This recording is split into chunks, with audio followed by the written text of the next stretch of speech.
Good morning, good afternoon, good evening, wherever you are in the world. Welcome to the Celtic Down Under weekend review. My name is Anthony McGuire. As always, I'm joined by Paul Massey as we look at Hibernian 0 Celtic 2, which took place less than 24 hours ago, or around just under 24 hours ago. Also joined with Monty, who has decided to start his appearances for the 2024-25 season. So I'm sure you'll hear him at some point through the podcast. Paul, how was your day? How was your weekend? What's been happening? Weekend was good. Probably a few more beers than I should have had taken on board over the course of 2 and a bit days. But no, it was good. And yeah, caught up with some friends. But then got for us in Perth, great start time for a match, a Celtic match. So 7:30 p.m. kickoff is nearly about as good as it gets down here. So yeah, thoroughly enjoyed the first half. And yeah, foot off the gas second half, job done. But yeah, it was good. Good weekend and a good match and a good result. Yes, I'm trying. What I did in the weekend, I was trying to lay low. We've got holidays coming up in a couple of weeks' time, so I was just trying to navigate the weekend, and we watched a bit of the Olympics, so caught a fair bit of the weightlifting. Actually, we got into watching that amongst other things. So yeah, just feeling grossly inadequate. Obviously, that wasn't until I saw the women's breakdancing, and then I felt like anyone could represent Australia at that point. But less said about that, The ray gun was on fire. The ray gun was on fire. I think Monty could have been a better shift, but anyway, all good. Indeed. She certainly put Australian breakdancing on the map. For all the wrong reasons, she's become a meme. She's become many memes. She was a snitch. Hell, gentlemen, hell to you, sir. Thank you for joining us live. Get in the comments. Good chance you'll probably get read out tonight. The fact that it's just the two and a half of us tonight. Sean sends his apologies. He will be on a fortnight's time, alternating with Richard. He's the hardest working school teacher I've ever met. So fair play, Sean. Get your schoolwork done. Paul, the lineup was unchanged as we tripped up to Easter Road. I'd mistakenly thought in the group chat that the bench had also been unchanged, but I missed the silent assassin that is Daisen Maeda, who has recovered from injury. If he was even injured, I mean, the man just doesn't get injured, but he was back in place of Palmer, and there's a bit of a question mark over whether he was injured or whether he's been omitted. But with Yang in the team, I'd say possibly injured, but I'd be curious to get your thoughts on that one if you know anything more than I do. But otherwise, good to be naming an unchanged lineup. But I guess the negative analytical Celtic support in me is going, well, the team kind of picks itself at the moment because we kind of have a strong start in 11 or 12, and then our depth kind of drops off a bit of a cliff. And obviously a point of discussion that we'll have later on in the show. We'll try and focus on the actual game itself to start with. But Paul, how are you feeling? Easter Road, bit of a tricky venue for Brendan Rodgers in years gone by. Like, it's never been an easy hunting ground for him. We inevitably usually get a result, but it's never straightforward, never easy. But we did manage to obviously get one yesterday. Yeah, I'll be honest, I wasn't overly concerned despite that record.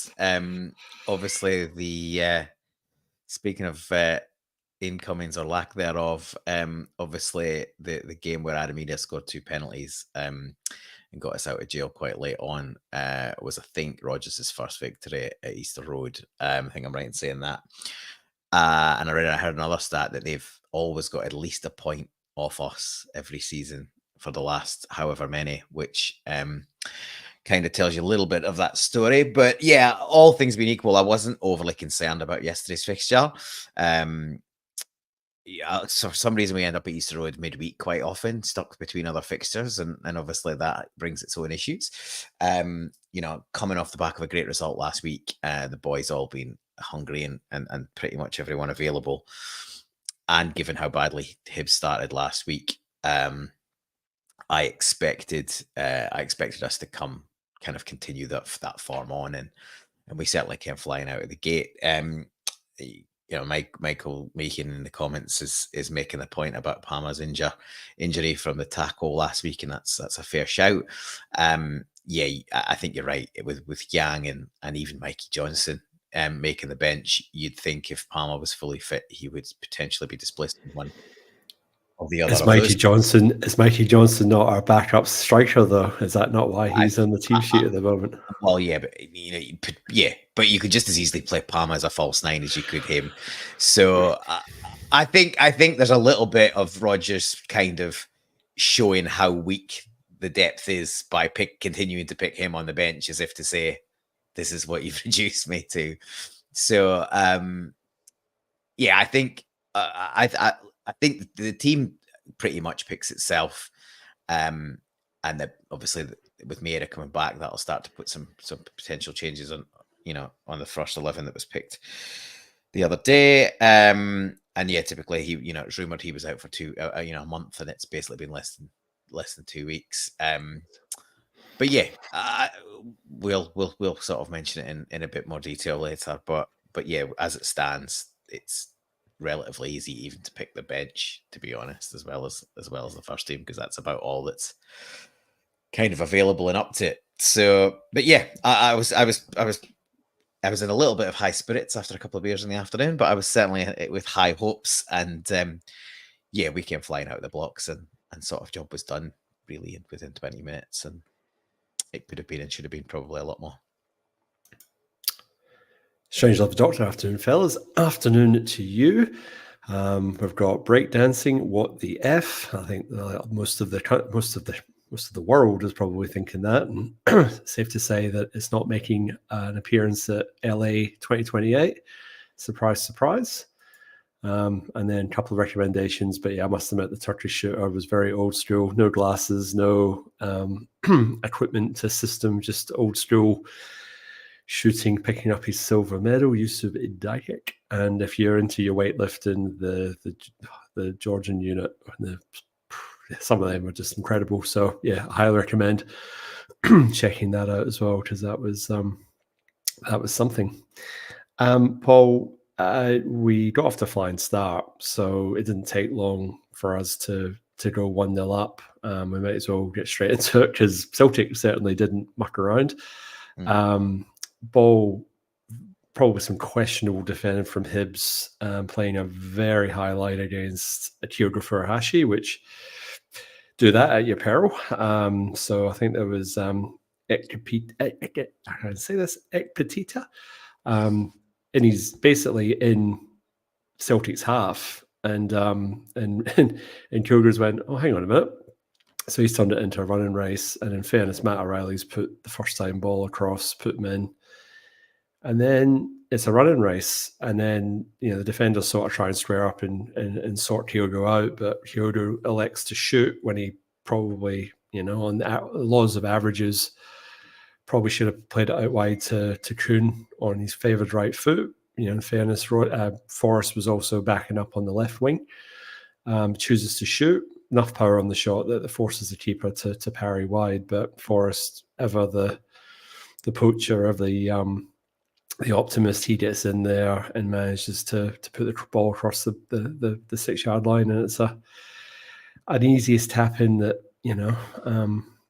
your wee man might ever get, sort of thing, because it's just in the end that was a well worked goal, but you're sort of saying, well, Kuhn probably should have got the ball in the first place, but he didn't give up. He got in the right position, and he was very quick to say in his post match, incidentally, where he picked up man of the match, that Rodgers, the coach, was saying, you've got to be getting in the box and getting in those areas. So you've got to say the front three, they all, I suppose it's easy when it's the third minute of the game, but they all did their part, and to go a goal up within 3-4 minutes at Easter Roads on a nice sunny day is it's a great way to start a game. And I must admit, on a Sunday night before you go back to work, it's a nice way to settle into a match, because it does change the complexion when those early goals go in. Yeah, I think it was actually Nicholas Kuhn himself that played the ball over the Oh, sorry, top. it was. Sorry, I was thinking about our Yeah, chances. so no, it looked very O'Reilly-esque, but it was Kuhn. Yeah, we sort of hunted in packs really early on. Put pressure on them.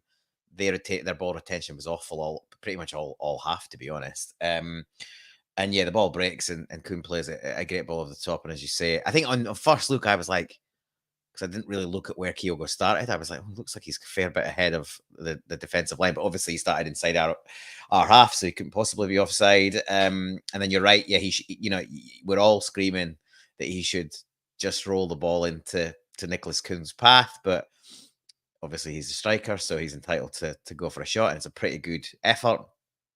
Had some criticism of the goalkeeper. I thought he's got a good strong hand on it. And he's pushed it quite far, other than maybe turning around the post for a corner. He's got it quite far out of his immediate danger zone. But Forrest is Johnny on the spot and has followed right in. And it looks straightforward, but he's fizzed that across goal. It's a really good contact. Obviously on his weaker foot, it's his left, and he sort of arrows it low and hard. Keeper's got no time to reset. Defenders aren't back. And Kuhn's, he's done a great job as well, because he's obviously played the ball, and instead of watching his handiwork and sort of leaning back and enjoying it, he's got on his bike and got in at the back post, as you say. And yeah, Rogers mentioned that in his post-match comments as well, that he's been encouraging Nicholas Kuhn to get in at the second stick, as he liked to refer to it, which was a weird way to talk about the back post. But yeah, he's obviously taken the instruction, and yeah, it's as easy as finish. Once you're in there, it's about as easy a finish as you're going to get. But all round, it's a good team goal. And yeah, as you say, it gets us up and running in 2.5, 3 minutes, and really we never look back from that point. And it's about as comfortable an afternoon at Easter Road as you're likely to have. Yeah, I mean, I think there were some comments on Axom yesterday that fair play to Hibs for trying to play a high line and trying to put a bit of pressure on Celtic and play. They're playing at home, so it's early in the season. So if you ever read at Celtic, that might be the best time to have a go at them. And unfortunately for Hibs, it didn't take too long for us to create another good chance. It was Kyogo. I'm trying what chance it was, because he had a few chances, but he definitely had the one. I'm trying to think now. There was one early in the second half that maybe it was the goal was the next thing. No, I'm jumping ahead of myself. That's all right. So I was trying to make sure I didn't miss anything before we jumped to the goal. But again, it's Kuhn again down that right flank, and I thought in the first half he was very impressive, very direct, alternating between cutting inside and getting to the byline and trying to get a cross in, and just being a general menace. But that high line does seem to suit him better, and I mean it probably suits Celtic better. And that's what pre-season we're playing against a lot of high lines. Like we got a lot of joy out of Chelsea, for instance, playing against the high line. So anyway, Kuhn manages to sort of draw almost 4 defenders to him, because it was incredible. Like they were like seagulls trying to go for the ball and or for a chip, and they've left Callum McGregor, I would say, pretty much wide open, probably about 30 yards out. He's taken one touch, looked up, and went, hang on a minute. Usually there's about 3 or 4 bodies between me and the goal, and it opened up. And yeah, he's absolutely put his laces through it, got a nice curl on it, and the keeper had absolutely no chance, according to Chris Monster Munch Boyd. But I have to agree with Fatso there. I think that definitely the keeper was not, there were many keepers that would ever get to that. So 2-0, captain's goal. Quick cut to Brendan Rodgers on the bench with a massive smile on his face, punching the air. And then a quick cut to Stevie, Scotland coach, Stevie in the crowd, just sitting there with his glum usual expression, going, bit of a shame that Cal McGregor's just handed in his retirement papers for Scotland. But after that Euros, I definitely don't blame him. Paul, is that sort of like Is that one of Callum McGregor's best goals? I mean, he scores goals, but like, I mean, that was an absolute peach. And 2-0 after what was it, 14 minutes? It was very early 19, on I in the game. think. 19 minutes. 19. Yeah, Apologies, I should have that from me. It's as clean a hit 19. as he's had for a while. Clean a hit, like, he scored a few, belters in his younger days, but the last few years his probably goals have dried up a little bit, as he's played deeper. But yeah, he just catches it absolutely perfectly. He's got the cut on it that's moving away from the keeper. Heard the usual nonsense online from the other lots fans saying the keeper should have done better, but he's not getting that. Not only is it cut away from him and moving pretty significantly right to left, it's also hit with a fair amount of power. It's fizzing past him. I think a couple of things on the goal. It comes from pressure, forward pressure, and yeah, us getting high up the park again and causing Hibs issue. Kyogo basically chases down the keeper. The keeper's forced to put, he tries to be a bit too clever and sort of clip it into midfield. Doesn't get where it wants to be, and then I think O'Reilly gets it first and then sort of recycles it to Nicholas Kuhn, and I think you can see O'Reilly pointing at Alistair Johnston, so sort of to telling him to play it back. So I think that's where the space opens up. McGregor does a really good job to realize where other players are around him and drift into that space and make the angle easy for Nicholas Kuhn, because the obvious ball back, or the obvious two balls other than where it ends up, is either into O'Reilly, who's just got it from, who's advancing into the box, or back the safe pass back to Alistair Johnston and recycle it again in another sort of maybe what we're seeing a lot more of last year in little triangles and not really going anywhere. And so the players are all, the defensive players are a bit messed up, and they're looking at those two places, and in amongst all that, nobody picks up McGregor as he drifts into the space, and it's a lovely little slide in. And then after that, a touch or two and head up, and then crashes it past the keeper. So it's a really good goal. But Hibs were really poor. Like, by that point, they already had 2 yellows in midfield. There were some poor fouls beyond that. Some of those players could have potentially walked. There were other ones not too soon after, not too far after that were in the similar vein, and again, some mixed refereeing. They didn't get cards. But yeah, that midfield 3 of Newell, Campbell, and Levitt, they just never really, they were trying to man mark, but they were only ever sort of stopping one player at a time. And then obviously there were plenty of other players around them, and we were breaking lines and moving, getting into space and playing passes forward, which again, we talked about it last week, but we did much less of that last year than we've done already in the first couple of games of this season, and obviously in pre-season. So never really laid a glove on us. And the goal is another example of that. There's just far too much space in what is pretty much the most dangerous part of the pitch as that move opens up, which is right in front of the 18-yard box, where you would either pick a pass or have a hit, and no pressure on the ball. And McGregor's got all the time in the world to get his head up and then have a dig, and he couldn't hit it much better. So that's now Callum McGregor scored at least 1 goal in his last 11 seasons with Celtic, going all the way back to season 2014-15. So not a bad stat for your defensive central midfielder. Admittedly, didn't play that position the whole time in all those years, but still coming up with the goals when they matter. So I run through some comments. Jerry Burns, he's saying 2 wins out of 2, 6 points, happy days. Well, that's the podcast over, Paul. If we just sort of, I read your sentiments, Jerry, but we've obviously got to go a little bit more detail than that. But that's a fair point that you make. And then, McLaughlin P just saying here, we've only won 3 or 4 games in the last 15 to 16 visits Easter Road, so I don't get the moaning. Yeah, I mean, I think Hibs are in a transition state, shall we say, at the moment. I think if they make top 6, that would be a miracle, based on current, it's very early days. And I think David Gray will deserve a bit of time because, club legend, he stepped into the breach like 4 times as an interim manager. Like, you've got to give the guy a chance to try and put his stamp on the squad, dealing with the fact that they've gone through 5 managers in 5 seasons, or 5 managers in 4 seasons, or whatever it was, some ridiculous number. So I think he'll get a bit of time. I think he deserves it. But obviously the 2-0, they had to sort of revert back to more of a defensive structure. So it was more like what we're accustomed to seeing, or what we will be accustomed to seeing in other league games, where the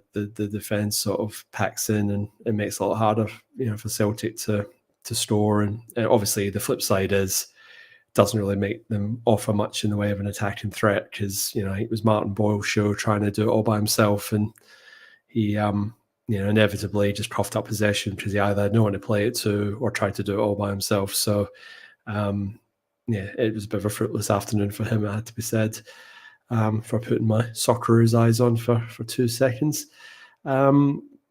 Just going through these comments, see if there's anything else that I wanted to bring up. While you're touching on that, it's a valid point about David Gray, and he will get time, or you'd think he would get time, although Hibs is an absolute basket case in terms of how quickly they turn over managers. And I think that their fans are understandably pretty downbeat about the start of the season. Got gubbed off St Mirren, and probably didn't expect to get much off us, but probably made it a little bit too easy for, especially early on. But as far as I can gather, the Hibs fans will definitely give Gray time. Most of their ire's being directed at, not dissimilar to our own fan base, has been directed at the board, and sort of their lack of kind of quick support to give him the reinforcements that he needs. But one of the issues they've got it's funny, like obviously quite different expectation levels and quite different quality levels, but I think both clubs have got kind of there's similar issues in that the board have been slow to provide funds to boost the squads, but both clubs are carrying too much deadwood that they kind of need out the door, as well as bringing players in, and it's kind of which one do you do I'd say first, Hibs are a wee bit in like a Rangers situation. Like they've had managers the last couple of seasons who brought in their players and they've not worked out, but then they're all on, presumably on multi-year contracts, so then you're trying to shift them on before you can free up some wages and bring someone else in. But and they've also got Malky Mackay as the director of football, which obviously that didn't exactly go to sit too well with Hibs fans when that happened, for understandable reasons. So I guess we'll watch the space on that one. But going on early results, top 6 would be that'd be some effort for David Gray in his first season, but fingers crossed he gets to see it out. Strange Love Doctor saying some people like to moan for entertainment's sake, and some podcasters realise that moaning generates more hits or revenue. I can rest assure you, if I moan, it's for a legitimate reason, and certainly not for getting more. We're not sensationalists on this podcast. We try and do the Ange mode of not getting too high and not getting too low. So, but yes, I do appreciate some of the sensationalist headlines that do get put out there on social media and on YouTube. So, Paul, 2-0, you're thinking, sky's the limit. This could be another 4-0. If we keep a clean sheet, that'd be nice. But, really thinking that we really could pile the pain on here, because at that point, Hibs weren't at the races. We were absolutely flying. Multiple chances in that first half to really just seal it and just basically just, make it a dead rubber for the second half. But unfortunately, Kyoto was probably the main culprit for missing chances. He obviously didn't score last week either. The wee man hasn't scored, I think, now in 13 away league matches, or 13 or 14. It's something quite substantial like that. So you're starting to think, is that playing on the wee guy's mind? We'll touch on his shoulder knock in the second half, but there was definitely he definitely had that chance. There was definitely one in the first half where he tried to take it around the keeper, but he got his angle wrong, and then he couldn't sort of curl it around the keeper, and he knocked it wide. So he should have done better with that one. And then the second half, he had a couple of chances as well. There was the one he got put through later on, just before he came off, and again he just totally mistimed it. And then that was one, I think it fell to Kuhn, and he had a chance, and it got rushed behind. There was another one.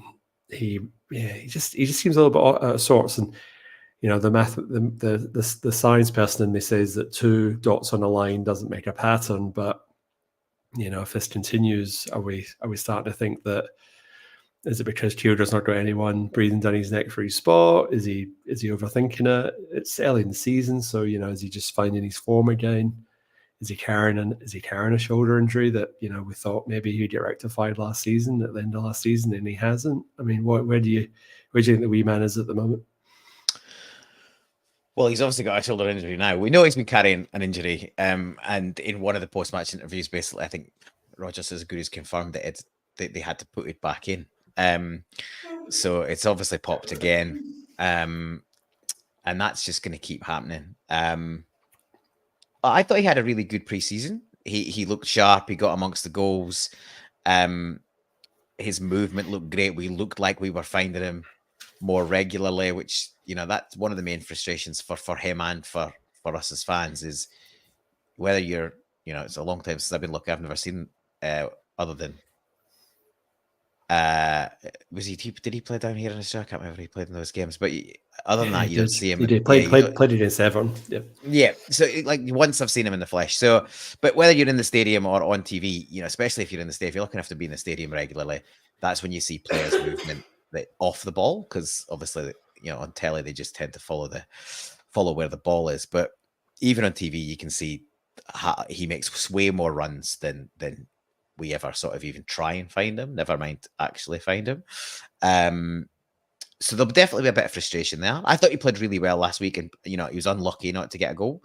But his all-round play last week, where he was dropping off but turning balls around the corner, because last season when he was dropping off and there was a period where he did that, it was always just a simple pass back, and it wasn't really, it was just slowing the game down and not being effective. Whereas last week when he came off his defender and he came deep, he was spinning balls in behind. Obviously that's where Kuhn's goal came from, and there was a couple other opportunities that he helped create, which we never really saw much of that today or yesterday.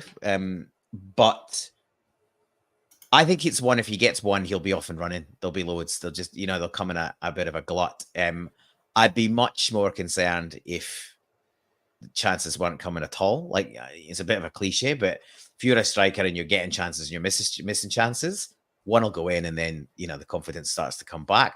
He cut a bit of a forlorn figure at times. He looked a bit frustrated.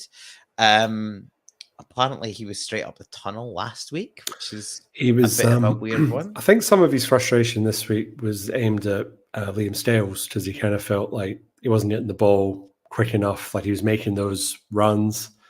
And I suppose as supporters, we tend to look into these things a little bit more, because he's just got a new management team, so a new, player management. So you're thinking, well, why does he need that? He's got a long contract at Celtic. Is he not happy? Is he looking for a move?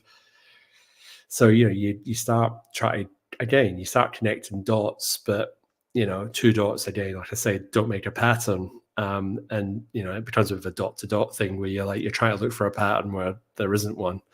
I agree, Paul. I think, he looked good pre-season. I felt that the quicker football we were playing was suited more to his style. It'd just be nice if he had a goal to his name after having, probably the better part of 7 chances in 2 games, like good chances to score.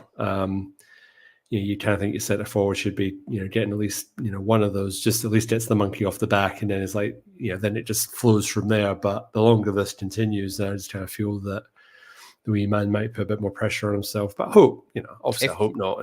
And I've tipped him for top goal scorer this season, so I wanted to bang him in. Me too. I think if his shoulder's good enough to play on Saturday, which we obviously all hope it is, I'd be pretty confident that he'd get off the mark in that match. If I think look at the he was judged a marginally offside, but that first touch and finish for the goal that was chopped off was absolute class last week. Yeah. And did that, that to me doesn't show it there's any kind of rustiness or lack of confidence. He is a player that misses chances, like, all down the time he's been with us. He misses a good, like, it's not like one chance, one goal like some players. He does miss chances, but he's, like I say, he's in the position to get those chances, and eventually some of them will go in. So yeah, not got too many concerns about form. Obviously the injury is concerning. And the fact we've got no backup striker is just laughable, to be honest. Except it's not that funny. Well, with Celtic, it's kind of like what you expect in a transfer window, which is part of half the reason why we went on hiatus, because we knew nothing was going to happen. Well, I knew nothing was going to happen. There is obviously talk on Twitter today that we are going to progress the Ida acquisition. So hopefully we can get him in the door early in the week, because if Kyogo is injured, then you do kind of want to recognise striker as part of your squad for the cup game on Sunday. Is it Sunday again, or was Saturday this Saturday. week? Saturday, 3 o'clock kickoff, I think. So we're one day less as well. So yeah, you don't want to be going to that game with no recognised striker. And I guess I'll mention it now, but we'll come back to it later. It's all well and good saying that we want to sign Adam Ida as your backup challenger for Kyogo, potential starting striker, but Celtic really should have a third younger option there as well. There should be someone at the moment who, if one of your top two strikers is injured, will be on the bench. And, no offense to Mikey Johnson, but it isn't him. And it's not his fault that he's been played out of position either. But we really need to identify a young talent, 18, 19, whatever, someone who we think, potentially could be a player, and get him in around the first team, get him training with the team, and he'll get his chances throughout the season. Because thanks, Monty. Because regardless of even if you do sign Adam Ida, the chances that both Kyogo and Ida are going to stay fit all season, you're going to need a third option. And I know you've got Maeda, but you don't want to be relying on your wingers to play that centre forward position. You want to have out and out. It's a position that you should have out and out players in your squad to fill that position. And a team or a club the size of Celtic should not be in a situation where that's a problem or that's an issue. So I fully expect it to be resolved this week, because if we let it drag on another week, that is just, it's unprofessional. It's you're disrespecting the manager, disrespecting the team, disrespecting the fans. But then you're also disrespecting the player himself, because he's agitated for a move. He's not down tools. He came off the bench in the league game on the weekend for Norwich, but he clearly wants to come. So just make the thing happen. Like, we've got the money, and by all accounts, we're going to get some money for Bosun Lowell, of all people, who hasn't been anywhere near the first team. Like, that basically subsidizes that transaction. So just get it done, get him in, so we can talk about something else. That'd be nice. Well, I think absolutely, it's an absolute farce. And the other thing is, getting it to this point and having Kyogo pop his shoulder again, you might as well, you've probably just bumped the price up by 1 or 2 million, because we're even more desperate than we were a week ago. So you hear all the obviously the first reports came out, 4.5 million rejected out of hand. We wait a month to go back with a much more serious offer, which is deemed to be between 6 and 8 million, including add-ons. The weirdest thing about that is that seems to have split the support in half. A whole bunch of supporters going, we've got to spend money. Not that much money. That's too much money. Like, he's not worth that. It's fucking ridiculous. I'm sorry. Like, we've got the money to spend. As you say, we've got second string players leaving for pretty hefty. Went for a decent amount of money. Looks like Bosun Lowell's going to go for a decent amount of money, given their contribution. I don't give a shit if it's deemed to be too much money. If he comes and has the same season in full season that he did in the 6 months, he's worth 10, 15 million by the end of this season. So he's already appreciated in value by that point. We'd be better off just getting him in the door. I still think it'll happen. I said all along, I think it'll happen. It just seems, I don't know what we're doing in terms of, as you say, the player wants to come. Norwich are clearly involved in negotiation. Yes, they might be holding us to ransom, but unfortunately, when you're sitting on a mountain of cash, you sometimes got to spend some of it because people know they've got you over a barrel. And the third striker's a valid point. And Rodgers came out a few weeks ago and said, we need 3 strikers. I want 3 strikers, 2 number ones, which was obviously similar to how he played last season in the second half of the season. He basically, even though Kyogo probably started more than Adamida, he deemed them effectively equivalent, horses for courses. And it seems that that's what he's going to be looking at again. They're 2 number 9s effectively, and they'll be rotated, but then there'll be a backup striker who will be behind both of those for cover and for development. So the fact we haven't got that one in, never mind Ada, is, again, testament to just how... Well, apart from Paulo Bernardo, we've not signed an outfield player. I mean, and he was here last season. So, I mean...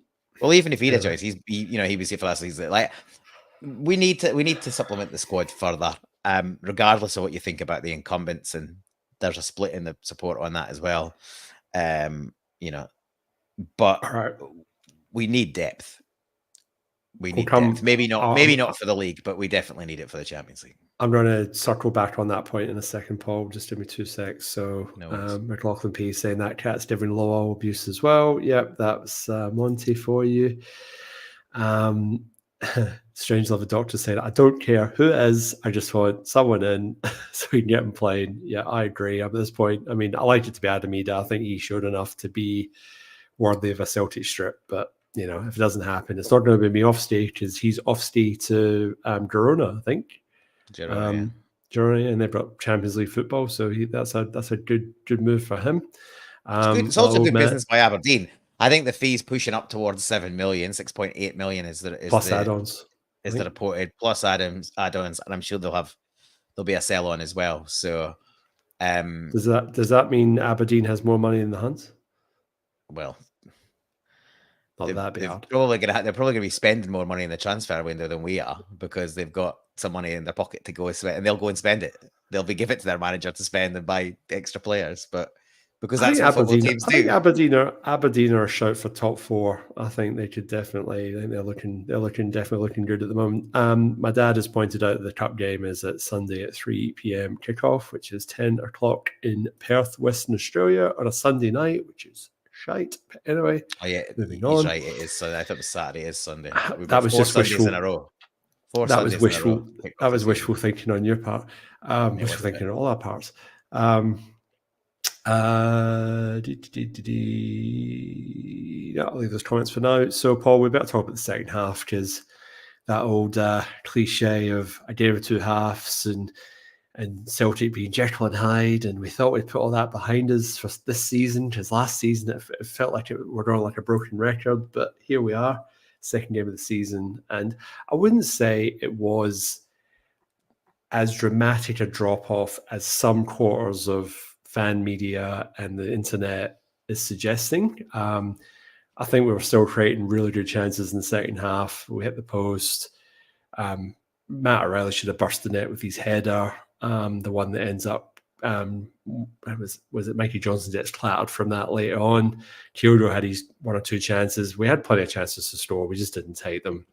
Hibs get lucky with one chance that sort of glances the crossbar in the 70th or 80th minute. Which, again, I don't even know how he managed to get that shot off, and it was probably the defending should never have occurred. But at the same time, he was shooting from such an acute angle that that was it's just one of those things. But obviously, I think the game probably got more stretched.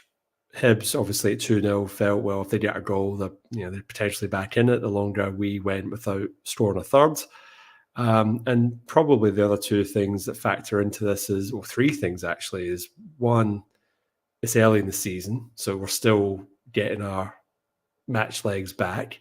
Secondly, it was a hot day. It was warm for Scottish standards.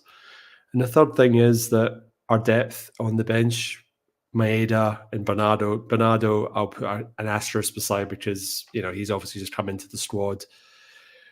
We're lacking depth. Yang at the moment is still a big, massive question mark. You're relying on him to come in and maintain the same intensity as a as a Forrest or a Kuhn. Palmer's not there; he's injured. Okay, but again, that's a drop off. And then, Ralston comes on for Johnson. AJ, again, fair enough. Johnson's played a lot of minutes in the Copa America, but again, there's a drop-off there of sorts. Can't maintain that intensity. So, you've got to be in that situation coming on 60 minutes when we're playing these teams that were 3-4-0 up, and then, I'm going to say it doesn't matter, but it takes the pressure off. But at 2-0, it's that old, again, we may as well hit all the cliches. It's that dangerous scoreline where, they get one goal back. All of a sudden, it's Sugarly nails for the last sort of 10, 15 minutes. But it didn't happen. We saw the game out comfortable enough. But I think, like I said, part of it is it's like, oh, well, we absolutely bossed the first half an hour, 40 minutes. We really should just have kicked on and battered them and kicked Hibs to touch. But then it didn't quite happen that way. And obviously there's a bit of not backlash, but there's like a bit of an expectation that we're just going to roll over teams, and you don't always get your way. But, I think we could be helping the manager out by having a little bit more depth. Can you imagine bringing Adam Ida on for Kyogo at 60 minutes as opposed to bringing on Mikey Johnston? Maybe bringing on another winger who's a wee bit better. I don't know. I just kind of feel that it's a cauldron of various factors at the moment. Because, like I said, it's early in the season, so I'm not getting too drawn into the fact that we dropped off a cliff and we were terrible. It's far from it, but we kept a clean sheet. But equally, it'd be nice to have walked away 4-0 and really put a real marker and dent saying we are going to take you apart if you give us the opportunity. Paul, over to you. I've just rambled for the last 5 minutes. Yeah, that's a fair enough assessment. I think we came out with I thought we pretty much the whole first half we dominated. I think there's a single shot in the first half. Never mind on target. I don't think they had a shot on target the whole game. No, they didn't get one of the whole game. No.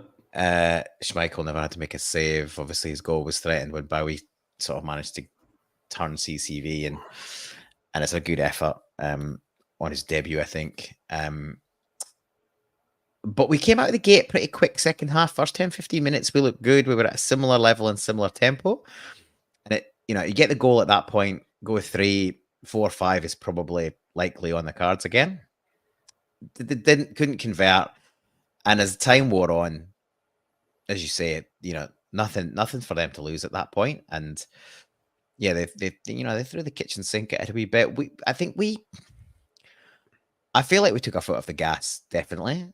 And then from there, once you drop the intensity, I think some sloppiness crept into our play. CCV, usually we talk about it, all the months we've done this show, more than a year we've been doing this show, we talk about players like Callum McGregor and CCV never dropping below an 8 out of 10. Well, CCV didn't have a very good game. And luckily he wasn't punished. It's usually we talk about how solid he is, how strong he is, how, he doesn't get bumped off the ball. He shepherds it. He uses body well. Well, he got roughed up a bit, and he sort of got himself in a bit of a fanco a couple of times. He got himself well out of position for a chance earlier in the second half where Boyle sort of was let loose, and then he ran at the defence. We backed off him.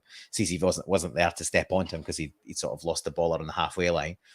And it's a terrible finish, and it's well high and over the bar. But we backed off him and allowed him to have that shot, and then obviously he gets turned too easily by Bowie, and again on another day that's on target and causing a problem.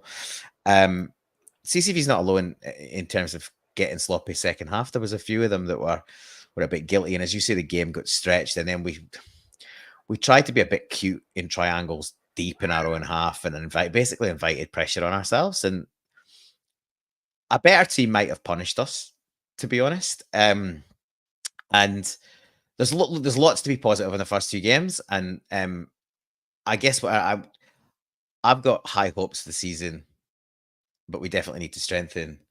But I don't think we get too carried away either, because we've thumped Killy on the back of a European week and hardly any time to turn around and them rotating their squad.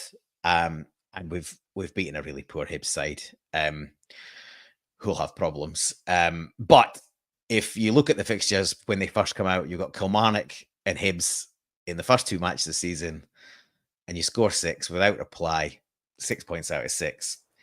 I'm not going to sit here and grumble. Yeah, obviously our job. Well, they're two our job. potential banana skin fixtures for us. Because Yeah, they are. Kilmarnock took the most amount of points off us last season, and like I said, a trip to Easter Roads has never been straightforward for us. Or under Brendan, it's never been straightforward.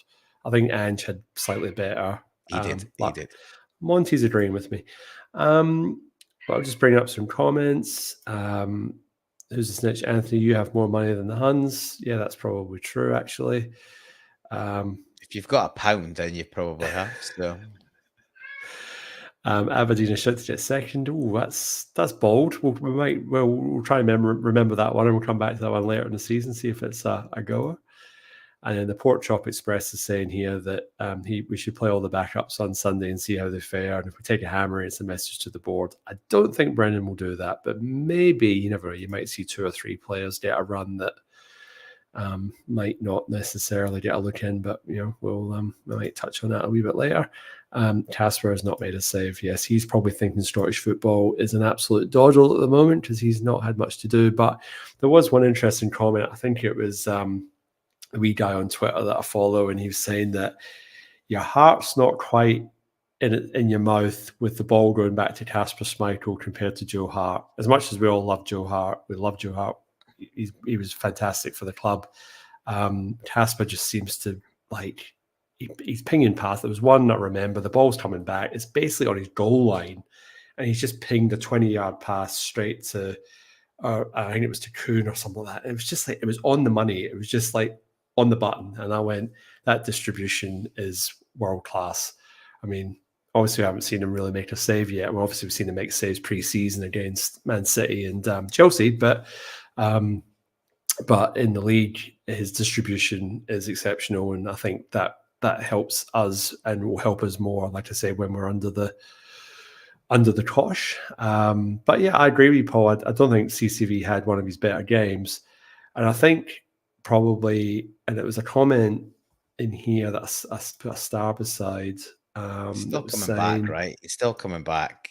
He is coming back, but then as fans, we tend to give CCV the benefit of the doubt, whereas like if it's Liam Stales, we're like, oh, he's had another stinker, or he's not had a great game, or whatever. But I think my criticism of Stales for yesterday's performance was just teams, I think, have sussed us out to let Stales have the ball, because his transition to get the ball into the midfield or up front, just it's 4 or 5 touches dribbling. And I just don't think that's what we need or want as a team. Like, we really need to move the ball quicker.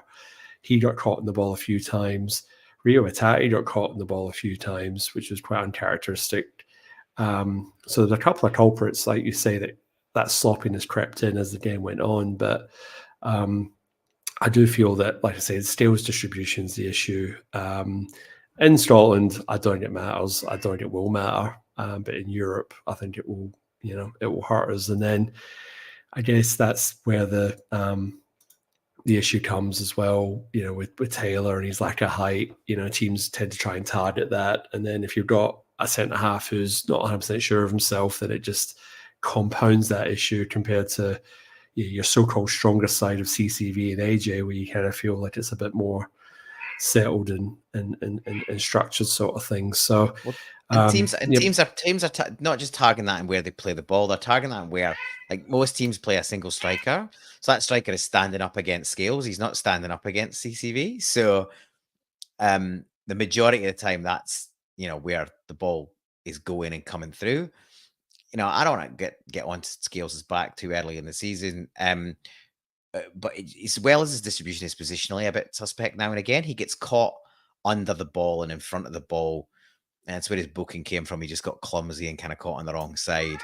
I thought it was a softish booking, to be honest, but he gets himself in a fight. So my two grievances is he gets caught under the ball and on the wrong side too often, and he wants an extra touch when he's got the ball and in possession. But because of how teams are happy to let him have the ball, and and because his distribution is probably the poorest across the back line, then it's more likely to be coughed up. And if teams are smart, then they'll shut off, because his two most logical places to pass the ball is typically to McGregor or to Taylor, both of whom's distribution is much, much better. So if teams are smart and shut off those passing lines, then he's got to go longer again and play into one of the attacking midfielders or even to a winger or a striker. And then obviously the longer you have to make a pass, the more chance you have of making an error and sort of, it being cut out. So yeah, we need just better quality in there. We'll obviously tidy that up a bit. But yeah, I don't think, we've covered 50 minutes already in the game, and other than to say it was done and dusted in 20 minutes and we should have won more comfortably, there's not a lot more to add, I don't think. I think, Mikey Johnson took a clattering in the face. He was brave. I've seen some stuff on social media saying it should have been a penalty.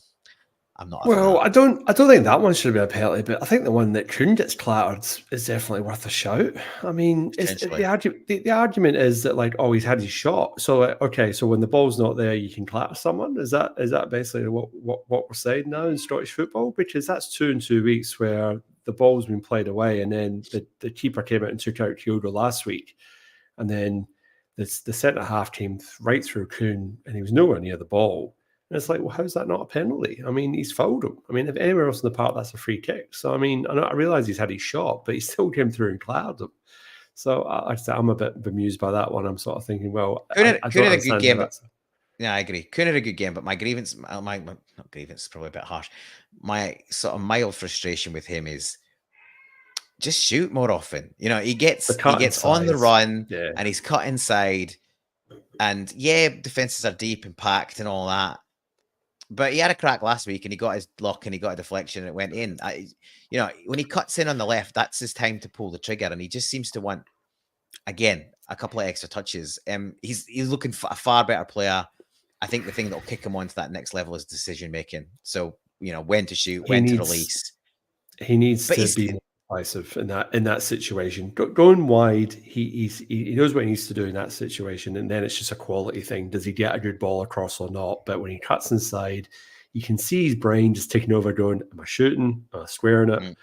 Yeah. What am I doing? And he just needs to be more decisive. And last week he took a ping, he got a deflection, it went in the back of the net. But I agree, Paul, that was the one thing. And I felt that as the game wore on, we were probably trying to be a little bit too direct, and we were probably just trying to force the issue and be a little impatient because we got 2 goals so quickly and so easily.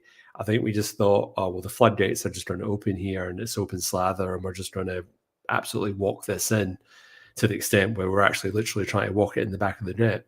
But I kind of think that was probably, out of everything, as much as you say like the intensity dropped off or whatever, I think that we got lazy in the sense that we just thought we were just trying to score every time we went up the park.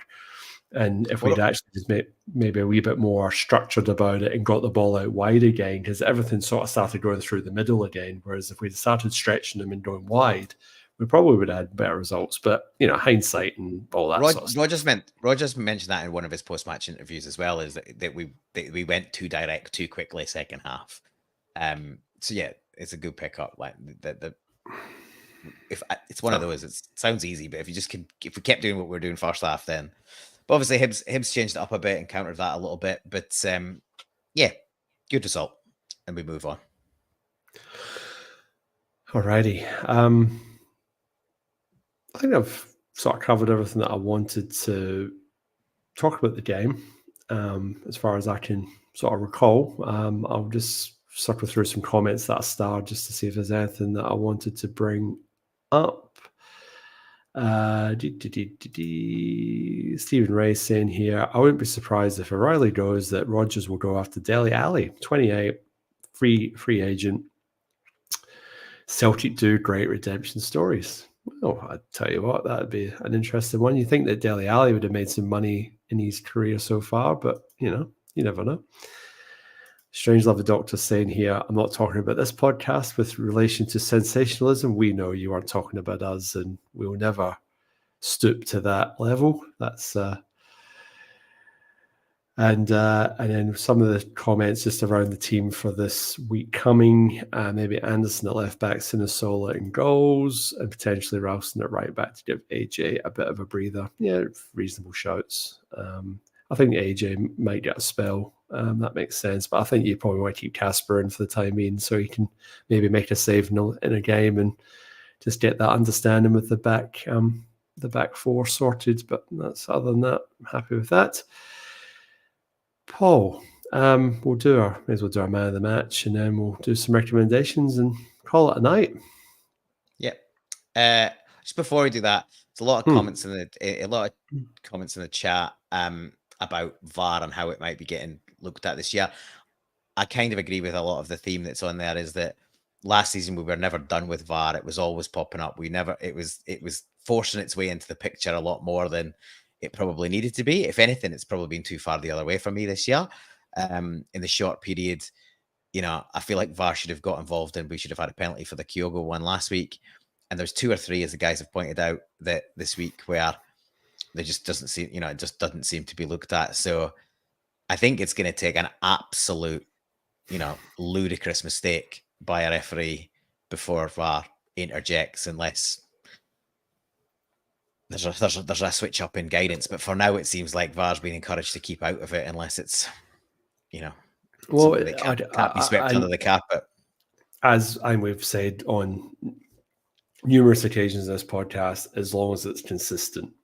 You just don't want one team getting the 50 million reviews or something where the VAR team glances at something for like 2 seconds and goes play on. Because that's the thing that's gotten me so far this season, is the speed at which they've just went, no, it's fine. And I went, last season they'd looked at that for 2 minutes before they come to that conclusion. But okay, if that's the way they want to play it, that's fine.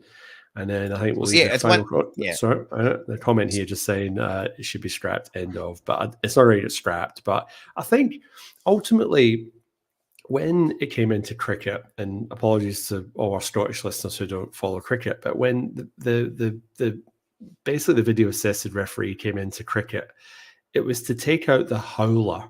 So it was when the umpire made an absolute hash of a decision and got it completely wrong. The opposing team had the opportunity to challenge it and say, sorry, but you got that one completely wrong. We want you to reverse it on review. And that's ultimately what VAR was intended to be. It was intended to pick up the howler, the really bad mistake. But where Scottish football has fallen in a hole probably in the last couple of seasons is this incessant need to almost re-referee the game and go, well, I think that should be a penalty. And it's like, well, the referee on the field didn't think it was a penalty, and it's within the laws of the game. You could argue the toss either way. So therefore, should VAR be reviewing it? Should the referee be getting called to the monitor to have another look at it? And I think, obviously, Willie Collins said, we want to back the referees on the field to make the original decision and try and stand by that. And I don't necessarily disagree with that. But like I said, it will get tested as the season goes on. But if it's there for the howler and the really bad, obvious error that they've missed, then that's fine. And if it stays out of the game for longer, then fantastic. Because, I love watching the game of football, but when it gets to like 110 minutes because there's been that many VAR interruptions and whatever, it just starts becoming a bit of a joke. But hopefully we're not talking about VAR too much this season. And like I said, we'll just watch that trend, because it definitely seems to be a situation where it's not getting involved as much, which, like I said, as long as it's the same for us as it is for Aberdeen, Hibs, Hearts, Ross County, the Huns, then fine. But we will watch this space. Paul, who was your man of the match for this week? So it's a bit of a toss-up for me, and I pretty much only decided in the last 5 minutes. But honourable mention to goal and assist for Nicholas Kuhn, and you would be hard pushed to sort of argue the toss if somebody did want to give it to him. But I'm going to give it to the skipper.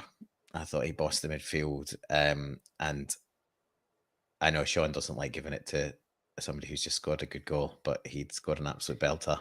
He's not here, so he can do it like. Yeah, and I can do what I want. So yeah, so I'm going to give it to the skipper. In a week, obviously, where he, as you said, bowed out of international football and if I take my Celtic hat off, I think he's done that too soon. I think at 33, he should be going to the World Cup. If we can get there, I think he'd still have something to offer. But if I look at it from a selfish point of view as a Celtic fan, it's been a good decision because it will elongate his career with us, and that can only be a good thing. So, yeah, rounds off an interesting week for him, and I'll give him man of the match for that. Oh, Paul, me and you just think so much alike. I'd pick Callum McGregor this morning. I think about it overnight, and I thought his goal was excellent. I thought there was one point he tracked back and he won the ball back. He was always composed wherever he was on the park, picking up the ball. He bossed it. They didn't have an answer for him. And just having Stevie Clark in the stands, just sitting there glum like that, going, why is he retired? And I get your point. From put Scotland out for 2 minutes, I think he definitely could do a job for Scotland for another campaign, another 2 campaigns probably. But he's decided it's time for him, which you have to respect. And it's probably the one position in the Scotland team where there's probably some semblance of depth. Like you think that Lewis Ferguson, Billy Gilmore, like they've got a chance to nail that spot on. So we'll see what happens there. But nothing technically end away from his performance on Sunday. It was absolutely fantastic. And if we can get regular performances out of our captain, and like I say, those sort of goal contributions from time to time, then he's made the right decision. And it was, I can't remember who it was saying it, but like the transition between Scott Brown to Callum McGregor has been seamless. The changing of a captain at a big team like Celtic, and there's always a risk that you don't pick the right person or it doesn't quite work out. But you kind of have to feel that, he's really just grabbed the bull by the horns. And he's not Scott Brown. He will never be Scott Brown, but he captains in his own way. He's a leader in his own way. And, you have to say that it's been very successful up until now. So, long may that continue. And unanimously our man of the match for this week. Paul, I know you've been storing up some music recommendations because obviously we're just come back off our winter holidays, summer holidays, whatever you might call it. So what have you got for us this week? Yeah, so recommendation this week is a band more specifically or less specifically than just a single or an album, because they don't have an album yet. They've got a couple of singles out. But for anyone that's a Frightened Rabbit fan or Scott Hutchison fan or a Master System fan, Owl John fan, as I am, for all of those, there's a new band just been going for probably less than 12 months called Haver, Haiver, which is Billy Kennedy, who was in Frightened Rabbit, and obviously most people be aware why Frightened Rabbit are no longer around. Billy Kennedy from Frightened Rabbit that's his new band, so it's a 5-piece band, not in a dissimilar sound to Frightened Rabbit. So yeah, if you were into that band and those songs, then I think you'll enjoy Haver. The latest single is a sort of double A side live with a song called Crime and a song called Held. But I imagine there'll be an album out, if not this year, then next. They're already starting to play shows in Scotland. So yeah, if you're based in Scotland and into that kind of music, keep an eye out for Haver. And yeah, give them a listen. I've got a live act recommendation for you. If you're over in Scotland, the Edinburgh Fringe Festival is kicking off, I believe, in a couple of weeks' time, if I'm not mistaken, from information I have from what I've heard. But I had a presentation from a guy called Mick Collis. He's an author, and he's actually going to be doing a show called Blood, Sweat and Beers, how one man overcame a complete lack of talent, presumably, because I'm waiting for this to load in front of me, a lack of ability to represent his country. So based off the back of the breakdancing that we spoke about at the start of the podcast, and the fact that like you could feel that you could potentially represent your country, this guy found a way to do that. It's a very, very Australian yarn or tale. So if you're going to the festival, he's hired at a hall for a week. He's a bit stressed that he's going to be there by himself. Baby what was the Netflix series, Baby Reindeer Vibes, where Baby he's Reindeer. the guy's there by himself and he's not actually talking to anybody. So if you're in Edinburgh, check it out. Tell him that the pharmacist from Perth sent you along, because he gave a really, really good presentation at a conference I was at last week, and he was very, very funny. So definitely worth a watch there if you're going up for that. And then for a TV recommendation, disregard all the right-wing Hun nut jobs online, The Acolyte, Star Wars. It's actually a very good show. Basically, you got a whole lot of Americans who get upset because the female lead is black and female. She's actually quite talented, and the South Korean guy that plays the lead Jedi learned English for that part because he wanted to be a part of Star Wars, and he was brilliant. So it's got Carrie-Anne Moss in it. It's great, and I really enjoyed it. And it's a bit of a mystery. It's a bit of a question on, are the Jedi actually as good of like organization as they are, or so there's a little bit of potential sort of Catholic Church cover-up type vibes about it. So it was actually quite clever analogy. Well, that's what I read into it anyway. So definitely worth a watch if you are into Star Wars. Just ignore all the, like I said, all the nut jobs online, because there are plenty of those. Paul, pleasure as always. Indeed. We'll be back next week to watch, or to review, Celtic versus Hibs again at Celtic Park in the League Cup. I know it's always weird how these fixtures work. We really appreciate your support. I think we had about 30 or 40 people live with us tonight at one point or another. Please like this episode on YouTube. It does help other like-minded Celts see us, so we know we're not talking absolute guff.